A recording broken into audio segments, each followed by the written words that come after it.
Hello అండి. నేను doctor Ritesh Reddy, consultant gastroenterologist, Asian multi speciality hospitals, Kadapa. So, fatty liver disease గురించి మనం కంటిన్యూ చేద్దాము. సో, ఫ్యాటీ లివర్ డిసీజ్ అన్నది ఈ కాలం తరచుగా ఎందుకు చూస్తున్నాము? దీనికి first reason westernisation of the diet. అంటే ఇంతకుముందు మనం డైట్ అనేది green leafy vegetables, fat content తక్కువుంటూ, ఫైబర్ కంటెంట్ ఎక్కువగా ఉండేది. ఈ లాస్ట్ ఒక 10 ఇయర్స్ నుంచి వెస్టర్నైజేషన్ ఆఫ్ ద డైట్ వల్ల మన ఫుడ్ ఐటెమ్స్‌లో చాలా ఆయిలీ అండ్ ఫ్రైడ్ ఐటెమ్స్ అనేవి ఇంక్లూడ్ అయ్యాయి. ఈ fast food and junk food అనేది దీనికి బేసిక్ రీజన్స్.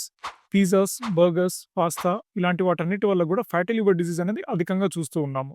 సో, మనం ఫ్యాటీ లివర్ డిసీజ్ గురించి ట్రీట్మెంట్ మాట్లాడుకోబోయే ముందు లైఫ్ స్టైల్ మోడిఫికేషన్స్ అనేది పేషెంట్‌కి సజెస్ట్ చేస్తాం.